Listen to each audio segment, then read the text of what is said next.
Welcome back to Girlboss Radio. I'm your host, Avery. I'm also the founder and CEO of Bloom, an HR and DEI consulting firm, and I'm a big believer that work should work for all of us.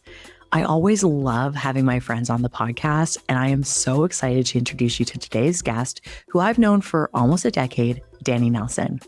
Dani's a digital nomad, a finance and mini retirement expert, and the founder of Liberty Leave, where she teaches people how to make and manage money so they can do more of the things that they love, like travel. Today, we're talking about the benefits of taking a sabbatical, or what Dani likes to call Liberty Leaves. After being burnt out from climbing the corporate ladder and balancing her podcast side hustle, Dani decided to take 6 months off work in 2020 to solo travel in 6 countries in Asia. It took her over a year and a half to save up enough money to take time off work. Now she's currently on her second Liberty Leave, where she's living in Malaga, Spain. Dani and I talk about why career breaks should be more normalized, how much money you need to save to take your own Liberty Leave, and how you can get your boss on board. Let's get into it. Dani, welcome to Girlboss Radio. I am so excited for this conversation today. First and foremost, how are you feeling today? I'm feeling amazing and so excited for our conversation. So Dani and I have known each other for actually a long time. I don't know, it's like not 10 years, but it's close. We've known each other for... It's been a minute for sure. Yeah, it's been a while. So we've known each other for a long time. And I love having people on the podcast that I have a relationship with or a friendship with outside of the pod, because I mean, I know a lot about Dani's story prior to what we're going to be talking about today. So I'm just going to try to share as much as I possibly can about her journey. But Dani, for those who don't know you as well as I may know you, tell me a little bit about what you were doing before you started Liberty Leave. Absolutely. So I grew up raised by a single mother, and we didn't have a lot of money. And I knew that in order for me to feel fulfilled in this life, I was going to need to figure out a way to get myself on a road to financial freedom ASAP, because I didn't want my financial past to look like my financial future. So I started working from a really young age. By the time I was about 13, 14, I was working at McDonald's, like many people's first job. During the summers, I was working full time. During school time, I was working part-time, and that kind of started my relationship with money and being able to provide for myself. And then after high school, I decided to take a year off from school before going into university, mostly because I didn't get accepted into my dream program, which was radio and television arts / media production by Toronto Metropolitan University. So I started working in the mall, and I sold phones, and I worked in the middle of a mall in a kiosk selling those phones for about 5.5 years. I knew that it was my dream eventually to graduate from selling phones in the mall to working in the corporate space for the same company. And eventually I was able to make that happen.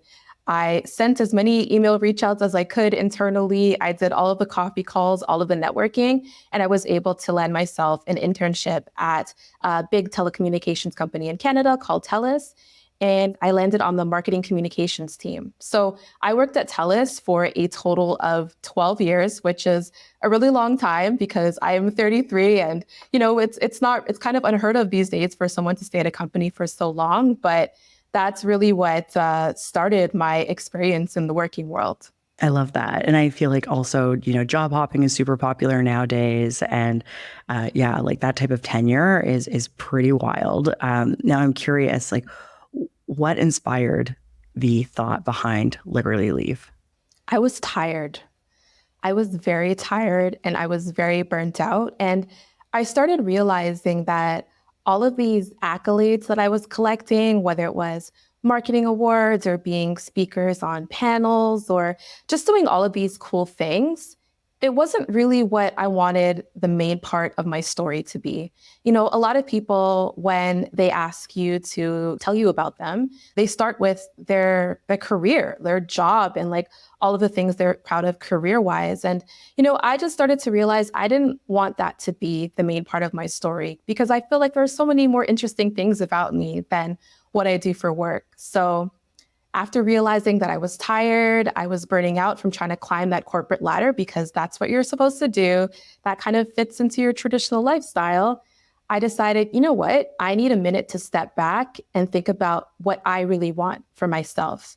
And I just wasn't able to do it in that moment when I was working my full-time job, when I also was going through trying to figure out different side hustles and pursue different creative ventures, because I just didn't have the time or space to do that. When you are stuck in this constant mode of on being on autopilot and doing all these things, you don't really have the time and space to think about what you really want to be doing. So that's when Liberty Leave was born. And for those who don't know, I define a Liberty Leave as the act of giving yourself permission to take time and space to leave behind what doesn't bring you liberty for what does. So that can mean many different things to many different people. But for me, at the time when I created the term, it meant I was going to take 6 months off from my job to go travel in Southeast Asia by myself and really think about what was next for me, my career, and just my overall lifestyle design. I love the intentionality behind it. So like for me, I don't know if you know this about me, but in 2010, I quit my job to go to New Zealand and Australia, and I went to Hawaii. And it was like, I think I spent like 3 or 4 months like across all those different places. But I was intentional about quitting my job and going, but I wasn't really intentional around framing it as a liberty leave or like a purposeful pause, so to speak.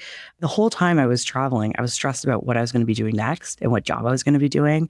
And I really wish that I had just been like, okay, I've quit my job. I've saved this money. I'm going to enjoy this 3 months and I'm not going to even think about work, which is the opposite. Like I was in New Zealand, like interviewing for jobs, like why?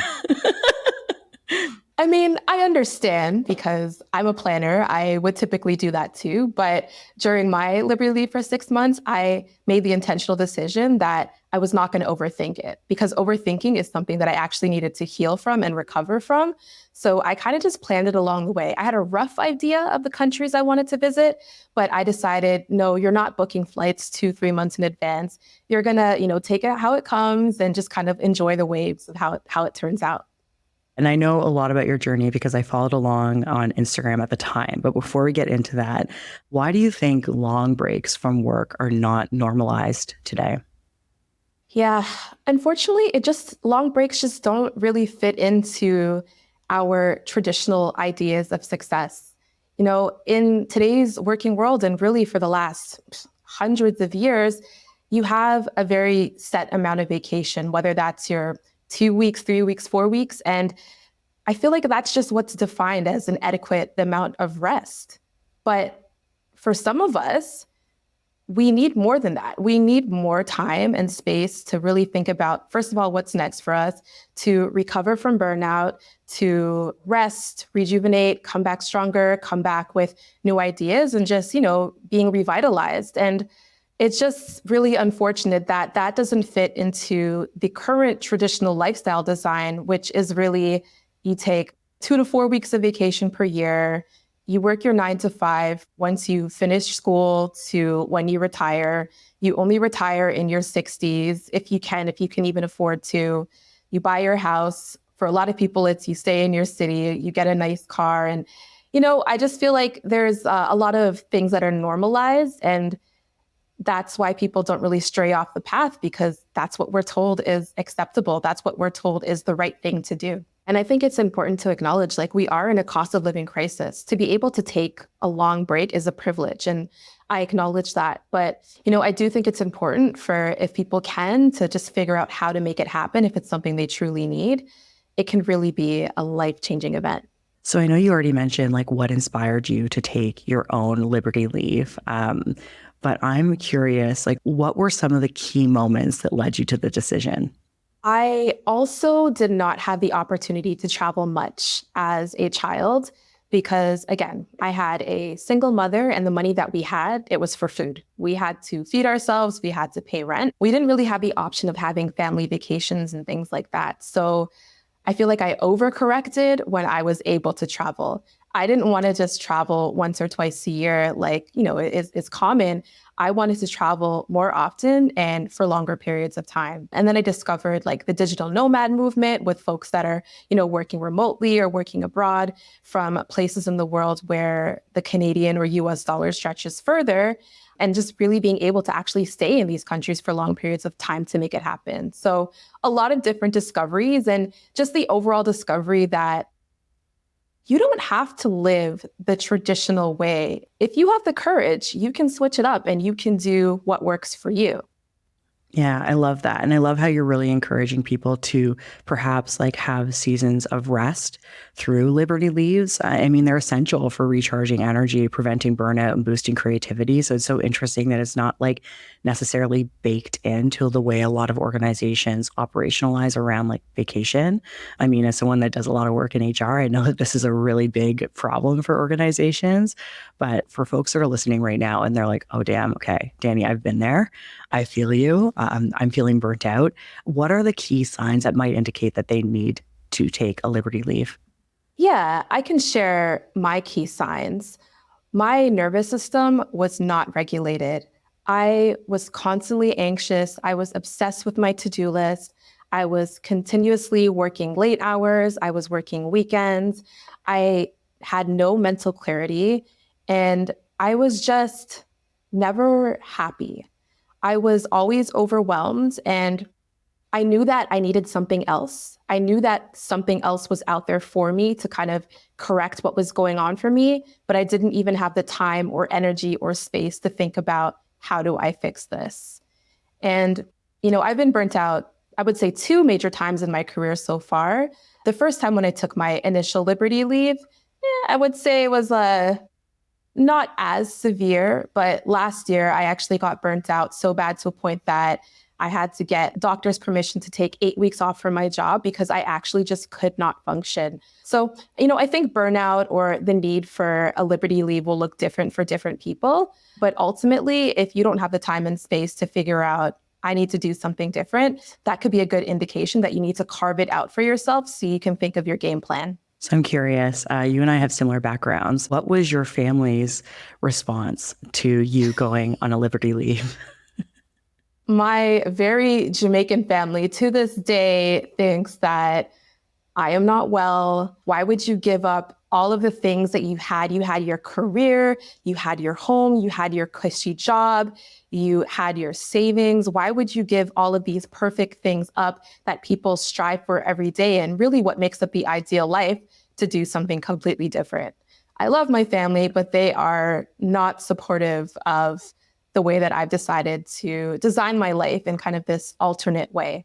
But I'm okay with that. And I think honestly that for those who decide to, go after a life like this, and Avery, I'm sure that you can probably relate, you kind of have to be okay with the fact that not everyone's going to understand you. If you plan to take a Liberty leave and still re-enter the workforce when you're done, maybe don't go completely ghost. If you are still trying to build a brand, a lot of people are interested in these types of things, whether it's from curiosity or, oh, you're kind of weird. A lot of people are interested. So being able to post updates on what you're learning, what you're doing, blogging about it, etc., is a really good way to keep people interested and updated. And also just like blogging or making it like a project that's very low pressure, low energy could be a good way to, show employers when you re-enter the workforce, I was still keeping busy. Here's an example of some things that I was working on. And also here's an example of what really shows how I was able to rest and re-energize. And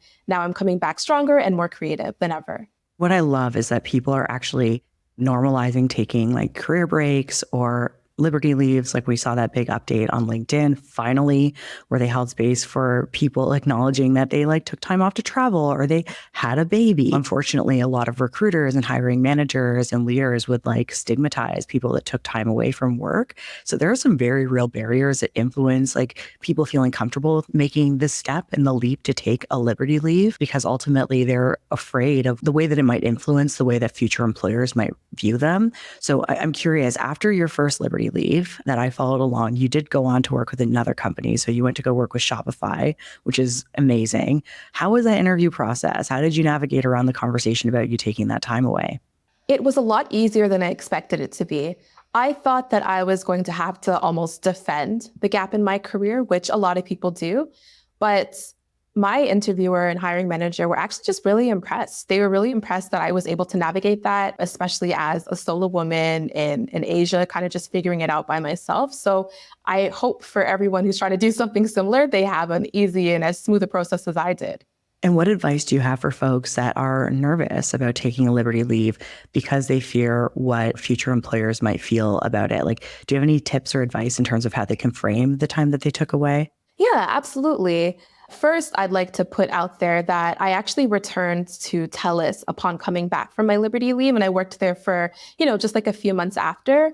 But one thing that was kind of a part of the agreement for me being able to take that 6 months off that I got approved is you're not necessarily coming back to the same job.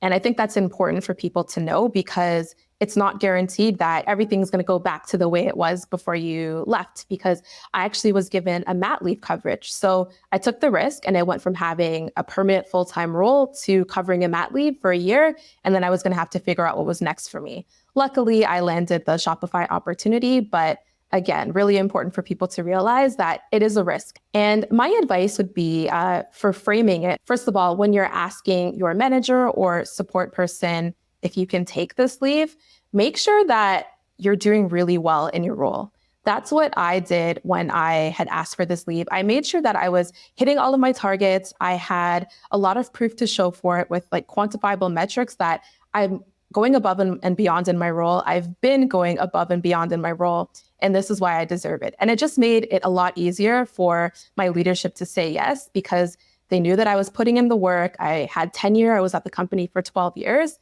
And, they accepted it. And they were actually really excited and proud of me for being able to do something like that. And then in terms of when you're getting back into the workforce and trying to frame it, I would just focus on what you were able to accomplish during that time, whether it's the mental clarity that has now given you the opportunity to be more creative, be more strategic, and all those things that you can add to your role that will ultimately have a positive impact on the company's bottom line. And just focus on the fact that you're energized now. You've taken the time, you've taken the space, you're rested, and you're ready to come back. You didn't necessarily quit your job to pursue this. So there was a lot of preparation and planning ahead of actually taking this Liberty leave. And I love all of these insights that you shared. What are some other ways that people that are listening right now can prepare for their Liberty leave? It took me a year and a half to financially prepare for my Liberty leave. So I also want folks to know, because often when I tell folks about the concept of a Liberty leave, their first remark is, oh, I could never afford that. That's impossible. It didn't happen overnight for me. I took a really long time to dream it and save for it. I saved about $1,000 per month. And it also took a lot of sacrifices. Like, I didn't go on any vacations for that year and a half. I spent as little as money as possible. I had to say no to a lot of outings with friends so that I could really focus on my goal. But ultimately, I was able to make it happen. So definitely a lot of sacrifices. In total, for the entire Liberty leave, I spent about 16,000 Canadian dollars during the 6 months. And a lot of people, when they hear that number, they're like, why would you spend so much of your savings on doing something like that? But I regret nothing. It changed my life in ways that I could not have imagined. It made me learn to trust myself, trust my gut, trust my intuition. And I would not trade that for the world. And what I love about your platform is that you are so transparent about the cost of travel. Before I quit my job to go to New Zealand, I saved up $20,000, and I had, because I'm a very visual person, I had a little graph and I fill it in with red marker every single time I put in that money. And it took me about 9 months to save up that money over time. Luckily, I was working in a job where I could make commission. So my performance was through the roof, but also I was on my way out. And funny story, I actually got fired right before. I'd printed out my plane tickets and a bunch of other things at the office. Anyone that knows me, that knows this job that I worked at, they know that this happened, and my boss had found it. So they didn't feel like I was dedicated to my role, even though I was performing well, and they fired me, which, by the way, with my severance, bumped me up another 10K. So I went to New Zealand with $30,000, which was amazing. That is amazing and sounds like divine timing and a divine decision made for you as well. I am not encouraging people to get fired prior to the Liberty leave to bump up your savings. I'm also not encouraging you to get fired. Yeah, it's funny you mentioned that, because We've been talking about like my first Liberty Leave back in 2019, 2020 when I went to Asia, but I'm currently on what I like to call my Liberty Leave 2.0 now, where I'm based in Malaga, Spain. And when I was in the research phase and kind of thinking about what was next for me, it was also the time that, as I mentioned, I took a stress leave from my last job and I was off for 8 weeks. And upon returning to that job, within 4 days, I was laid off. But I got severance, which also kind of boosted that savings and to be able to afford this experience. So it feels like sometimes the universe makes the decisions for us. So for folks that are thinking about going on a Liberty Leave, but they're listening, they're like, you know what, I don't want to travel. I'm not interested in going anywhere overseas. Is it possible to take a Liberty Leave and not go to another country? Of course, absolutely. Really, the point of a Liberty Leave is to just give yourself time and space to think about what's next for you and to design your life. So for me or for other travel lovers, that can look like hopping to multiple countries, maybe staying in one place for a year. But for others, that can mean just getting to know your own town and getting back into a fitness routine that makes you happy, having the time and energy to actually prepare meals, eat healthy, spend time outdoors, get familiar with your garden, just really dabble into your hobbies, but in a way that you can do it wholeheartedly and give your whole soul to it versus the very little time that you might be able to do it after work or when you don't really have any energy because you've got so many things going on in your life. And what are some common misconceptions about Liberty Leaves or sabbaticals? That they are so unaffordable to a point that they're just impossible to achieve. As I mentioned, and as you mentioned, they might take a very long time to save for and research, but it is possible to make them happen. I would say that's the first misconception. I think the second misconception is that you have to be severely burnt out to be able to take them. That's not true.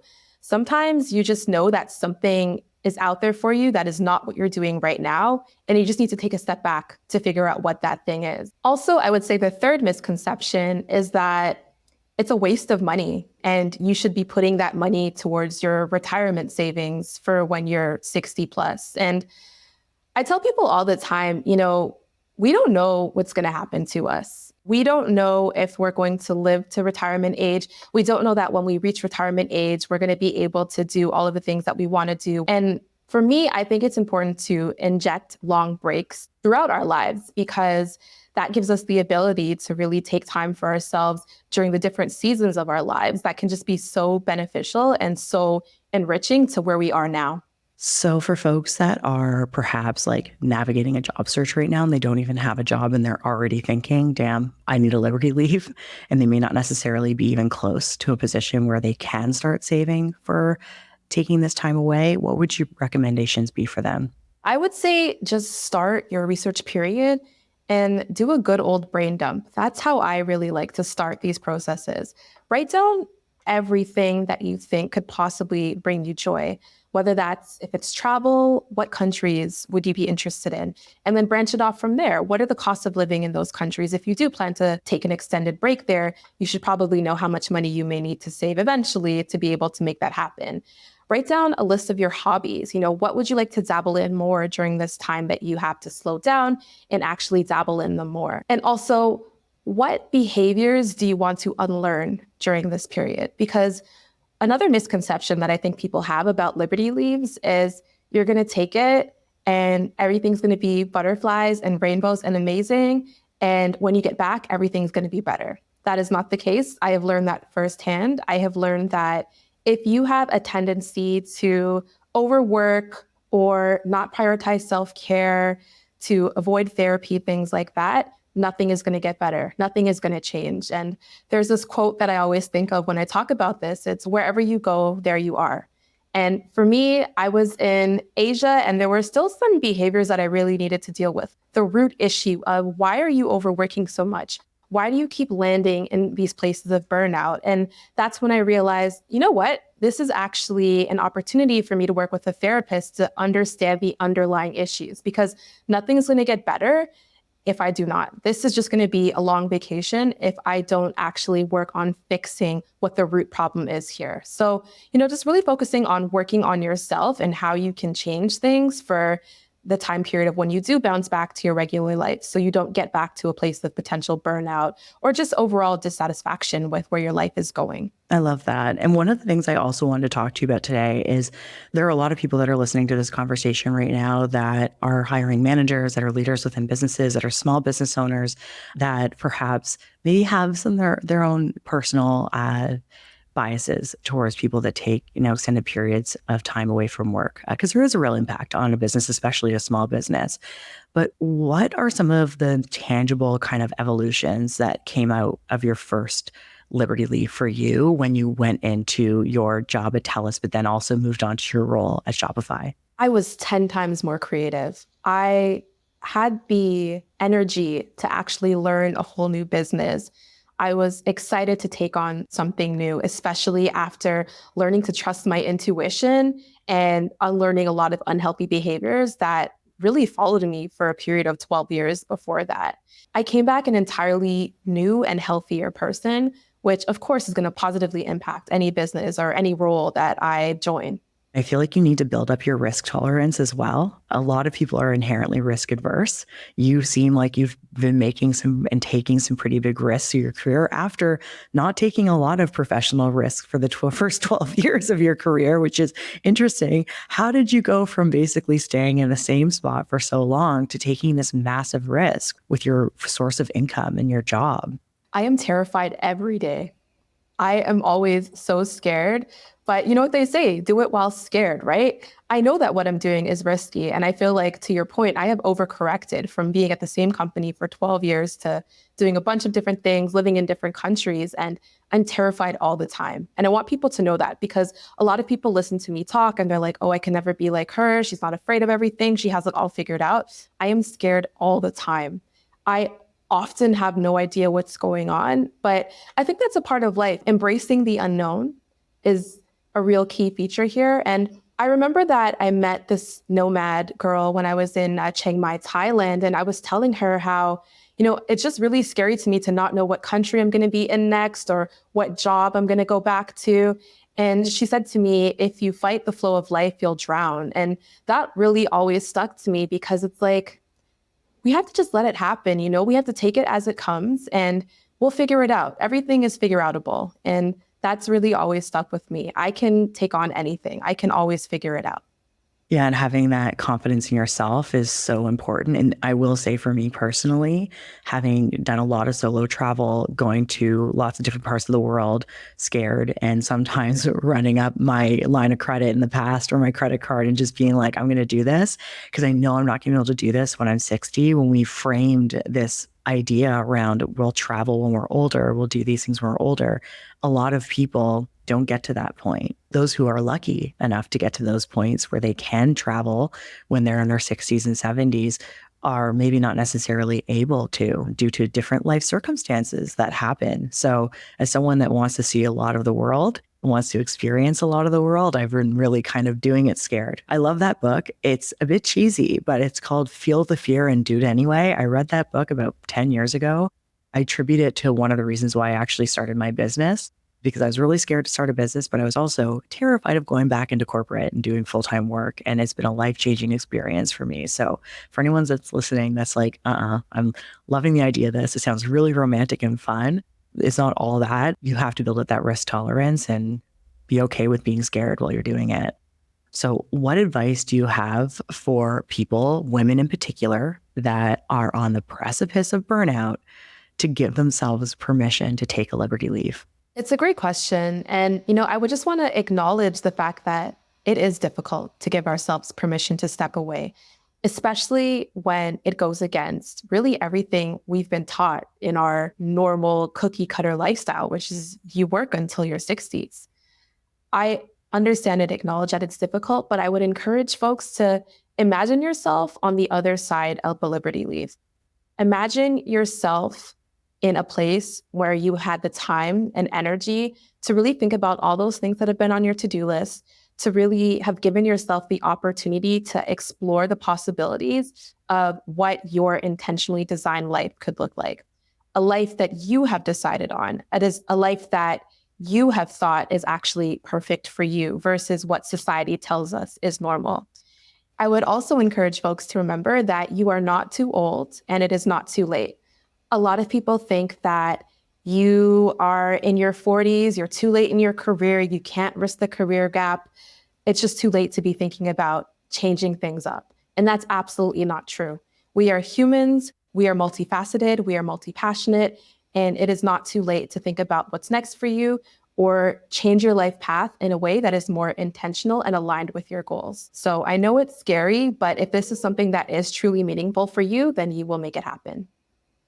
I think that's a great place to leave this conversation. So thank you so much for your time and energy today and for encouraging all of us to think a little bit more seriously about what our next Liberty Leave will be. For folks that want to continue to follow along on your journey, where can they find you? You can find me on all social platforms like Instagram and TikTok at Danica S. Nelson, DANICAS Nelson. And also, I'm starting a community and course for women who want to take themselves on a Liberty Leave, who want to take the steps to figure out how to make it happen, covering everything from the financial planning of it to deciding what you're going to do on the Liberty Leave, etc. And you can join the waiting list at libertyleave.com/waitlist. Okay, well, Dani, thank you for having this conversation with us today and for sharing your thoughts and perspective on Liberty Leave. I think this is such an important initiative, and I'm really excited to see where it goes. Thank you so much for having me on the show. It was a great chat.